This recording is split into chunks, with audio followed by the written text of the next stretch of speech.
السلام عليكم ورحمة الله وبركاته حبايبنا عاملين ايه؟ يا رب تكونوا بخير وبأحسن حال. عندنا كام حاجة عايزين نتكلم فيهم، بس حابب اتكلم على حاجة كده. انا مش واعظ ديني ولا اي حاجة، بس يعني نداء لكل الميديا والسوشيال ميديا وكل اعلام نادي الزمالك. بلاش تعملوا فتنة، بلاش تخلقوا تعصب عند جماهير ناديكم. احنا كجماهير اهلي بره الموضوع خالص، بس بلاش انتوا تبقوا السبب في فتنة جوه جماهيركم. بلاش تنقلوا ان انتوا مضطهدين من التحكيم، ان انتوا اتغلبتوا امبارح في ماتش اتحاد العاصمة ظلم من التحكيم.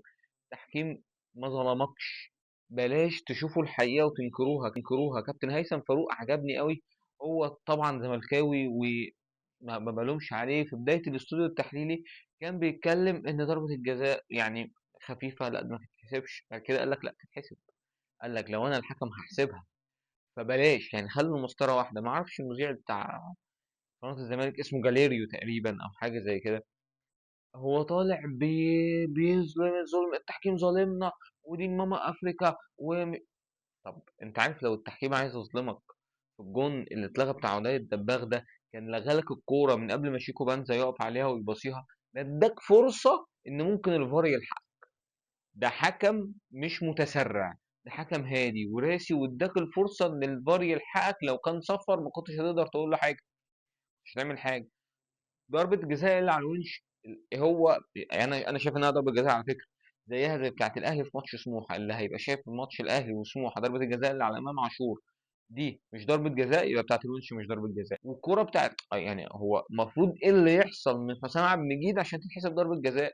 يا جماعة افصلوا ما بين انتمائكم وبين ان انت بتخلق فتنة، وانه في الاول وفي الاخر ده حاجة غلط انت اكيد عارفها، واكيد كلنا يعني ايه تاني مطلوب عشان يتحسب بلن؟ لعيب زي خبطه برجليه في ظهره، لمسة يد، كل كوكتيل يخليك تتحسب ضربة جزاء. ايه تاني محتاجه عشان تقتنع ان الكرة دي كان الجون لازم يتلغي؟ انا مش كسبان ولا خسران من مكسب الزمالك حاجه في الكونفدراليه على فكره كاهلاوي. بل بالعكس، الكونفدراليه لو الزمالك خسرها ممكن يبقى بيجز في ماتش سيراميكا ولازم يكسبه عشان يجيب بطوله، عشان ما يخرجش موسم صفر.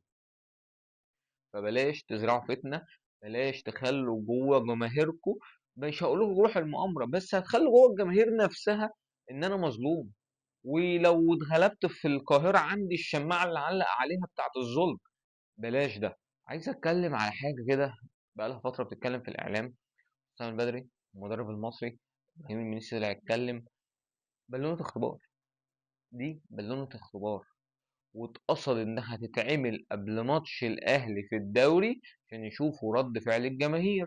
طب الجماهير ما قبلتش، فاصبح قال لك ايه، خلاص احنا نشوف علي ماهر. طب علي ماهر بقى اداره الاهلي مشخصنه مع الموضوع ليه؟ عشان لما جم قالوا له تعالى سيب فريقك اللي انت ناجح معاه بقالك كام سنه ومكون فريق وجايب صفقات وعامل سيبه وتعالى عندنا احنا مدرب مؤقت. فقال لك لا.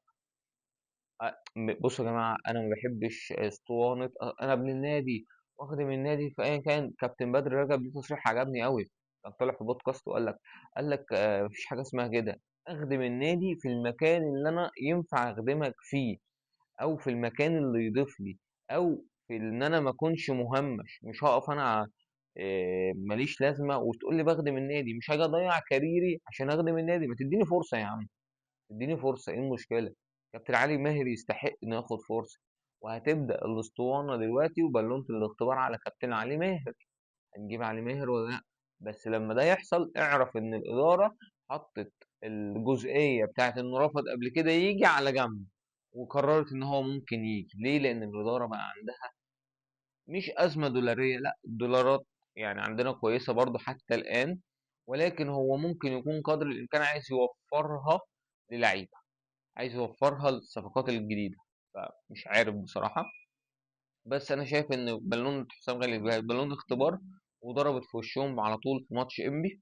الجمهور كان واضح وصريح، مفيش حسام من بدري. ف ما افتكرش ان الاداره هتفكر في حسام بدري تاني.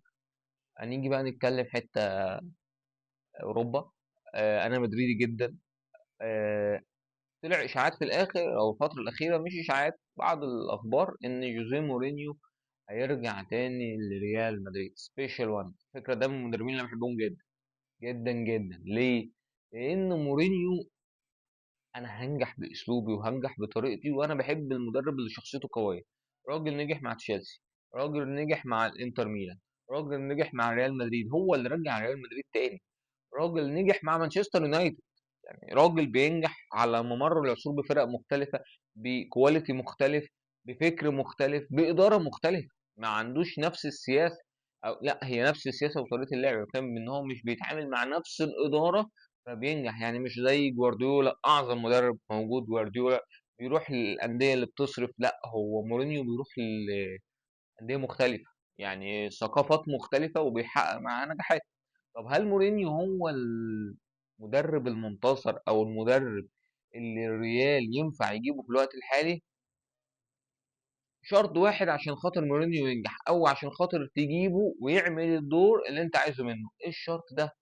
ان انت تقول له اقفل باب الاوضه بتاعت اوضه خلع الملابس، اوضه اللبس، ودور فيه مدرب.